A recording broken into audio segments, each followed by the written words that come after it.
Hai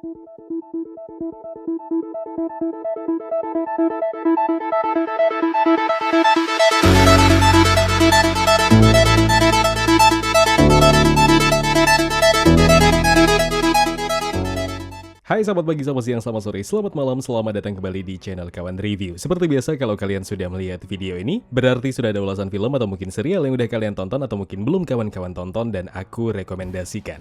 Tampaknya di kuartal 3 2021 ini akan dipenuhi lebih banyak film-film bergenre horror thriller.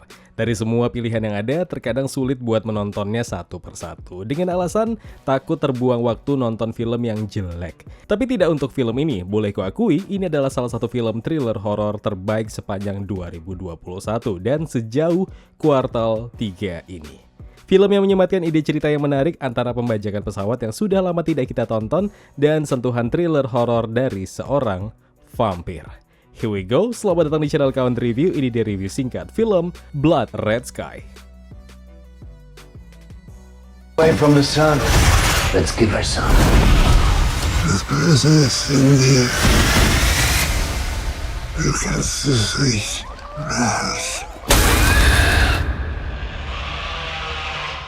Tonton di Netflix, udah rilis. Blood Red Sky mengisahkan Naya dan putranya Elias hendak pergi ke New York untuk menjalani operasi tulang sumsumnya. Dalam perjalanan di pesawat, mereka harus dikejutkan dengan pembajakan pesawat yang terjadi di bawah kendali awak kabin dan beberapa penumpang di dalamnya. Naasnya, Naya jadi korban penembakan salah satu teroris. Beruntungnya, ia tidak tewas. Dalam kilas balik, terungkap bahwa Naya adalah monster menyerupai vampir yang bisa menekan dirinya untuk berubah jadi monster menggunakan obat yang selalu dibawanya. Singkatnya, pembajakan pesawat tadi berujung tragis, pertumpahan darah yang berlangsung antara sang monster dengan para teroris di dalamnya. Jujur, ada perasaan skeptis awalnya. Berkaca sama beberapa film thriller horor yang udah resmi tayang sepanjang tahun 2021 ini, rasanya belum ada yang benar-benar bikin puas. Tapi, tidak demikian dengan Blood Red Sky. Film Jerman karya sutradara Peter Torwart ini boleh diakui lihai memahat keseluruhan film. Premis yang menjanjikan dengan plot yang menegangkan dan eksekusi ini jarang kutemui. Menggabungkan ide cerita yang brilian antara pembajakan pesawat yang udah lama tidak kutonton, kemudian disatukan dengan thriller horror suspense dari sosok wanita yang mengecoh kita dari awal penampilannya. Bukan alur maju mundur, film ini justru memanfaatkan kilas balik di setiap babaknya, demi mempertahankan konsistensi ceritanya agar tidak kendor. Nah, di beberapa kesempatan treatment ini cukup berguna, tapi selebihnya terasa agak cukup mengganggu. Esensi ketegangannya tiba-tiba mendadak hilang. Tapi, dengan sigapnya, entah mungkin itu sudah difikirkan pembuat film, tanpa menunggu lama, tensinya tadi balik lagi. Ketegangan yang konstan dan cerdas. Acap kali aku menerka-nerka kelanjutan adegannya akan seperti ini. Ternyata tidak, justru seperti itu. Nah, pintarnya film ini mampu membaca pikiran penontonnya. Satu hal yang ku notice di sini, naskahnya benar-benar berani. Blood Red Sky memanfaatkan sedikit sentilan tentang terorisme yang kerap dikaitkan dengan Muslim. Ada dialog yang sampai sekarang masih terngiang di otakku. Ketika seorang penumpang Muslim bernama Farid menegaskan ke penumpang lainnya bahwa pria bersenjata tadi adalah teroris, dan penumpang lain itu merespon dengan jawaban ragu. Apakah kau yakin mereka adalah teroris? Dan jawaban menohok yang ini benar-benar berani. Farid justru menjawab balik kepadanya. Apakah mereka tidak pantas dianggap teroris jika tidak berjanggut dan tidak berdoa menghadap Mekah? Men, sontak bikin aku terpelongo.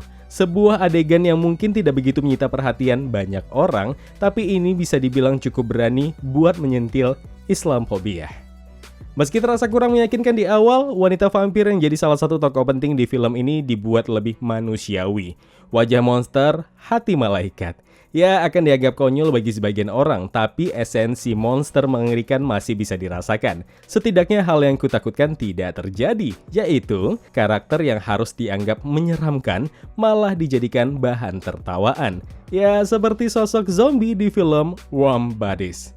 Blood Red Sky sejauh ini bisa kusimpulkan, ini tuh seperti film yang mencoba menggabungkan beberapa elemen krusial film-film teranyar antara Die Hard, Snake on Plane, dan Train to Busan. Tentu saja, dari semua hal-hal yang kusukai tadi, film ini ada kekurangan yang agak fatal, di mana aksi heroik Elias, anak Naya si emak vampir, mengurangi ketegangan yang malah terkesan terlalu berlebihan.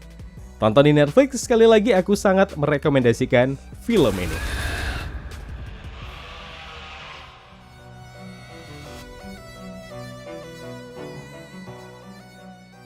Ya kawan, terima kasih telah menonton video review ini. Jangan lupa klik tombol like-nya kalau kalian suka, klik tombol dislike kalau tidak suka. Klik juga tombol subscribe dan bell notifikasinya biar nggak ketinggalan review-review film terupdate lainnya. Kalau gitu aku Zain pamit undur diri, terima kasih, tetap negatif dan jangan lupa jaga jarak.